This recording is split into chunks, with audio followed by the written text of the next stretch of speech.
I never thought my life could change in the span of a single song. But that was before she entered the picture.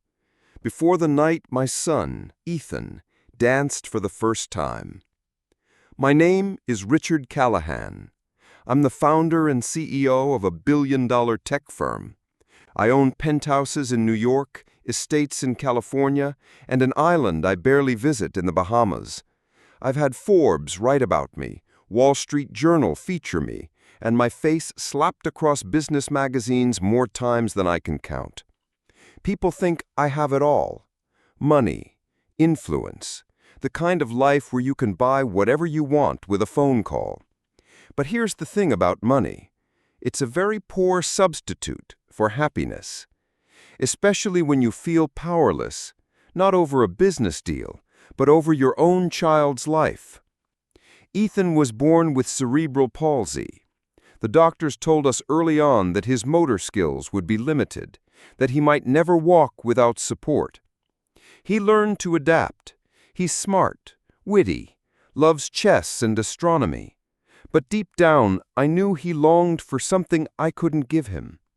Freedom, movement, the kind of physical joy other kids take for granted. After my wife passed away 5 years ago, Ethan became my whole world. And yet I buried myself in work. I told myself I was providing for him, but the truth was I was avoiding facing the reality that no matter how much money I had, I couldn't fix his condition.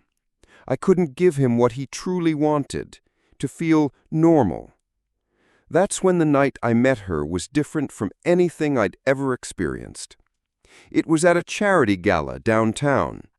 One of those high-profile events where the champagne flows, the violinists play softly in the background, and everyone pretends they're not measuring each other's net worth by the cut of their suit.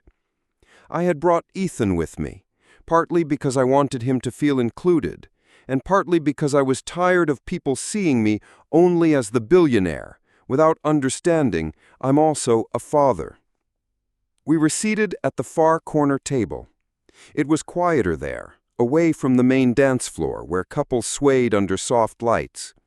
Ethan sat beside me, fiddling with his wheelchair joystick, eyes darting toward the music every now and then. I knew that look. He wanted to be out there, moving with the rhythm, just like everyone else. But he never said it. He didn't have to. That's when she walked in. She wasn't one of the glittering guests in designer gowns. She wasn't dripping in diamonds or carrying herself like she owned the place.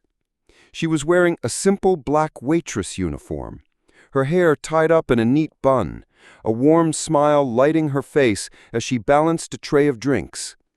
Her name tag read Amara. There was something different about her presence.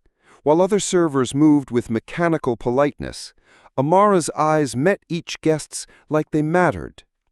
When she approached our table, she didn't just look at me. She knelt slightly so she was eye level with Ethan. "Would you like something to drink, sir?" she asked. Him, not me. Ethan's face lit up in a way I hadn't seen in weeks. Most people avoided talking directly to him. They spoke about him, not to him. But Amara, she didn't see the wheelchair first. She saw him. He ordered a lemonade. She brought it without fuss. And before leaving, she said, "You know, you've got great taste in music. I saw you looking toward the dance floor." Ethan blushed. I was stunned, not because of what she said, but because of how she said it. No pity, no awkwardness, just a simple, warm acknowledgement.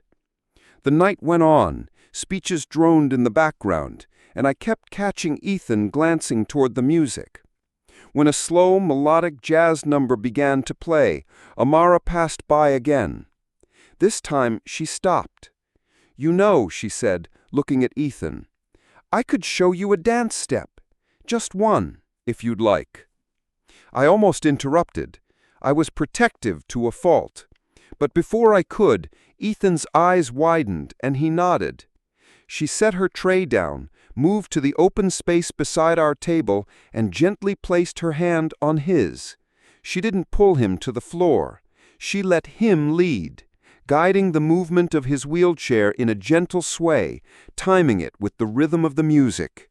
For those 2 minutes, my son wasn't the kid in the wheelchair. He was just a boy, dancing. I don't know how to explain what happened to me in that moment. I've closed billion-dollar deals without blinking. But watching Ethan's smile as Amara moved with him, as if the rest of the world didn't exist, I felt my throat tighten, my chest ache in a way I wasn't prepared for. When the song ended, people actually applauded, not in a condescending "isn't that sweet" way, but in a genuinely moved way. Ethan beamed, cheeks flushed, eyes brighter than I'd seen in years. I tipped Amara generously at the end of the night, but something about that felt wrong. She hadn't done it for money. She had given my son something priceless, a moment of pure joy, of dignity, of being seen. The next day, I found myself thinking about her, not in the way men think about women they're attracted to, but in a way I didn't expect. As someone who had unknowingly reached into my life and flipped a light switch.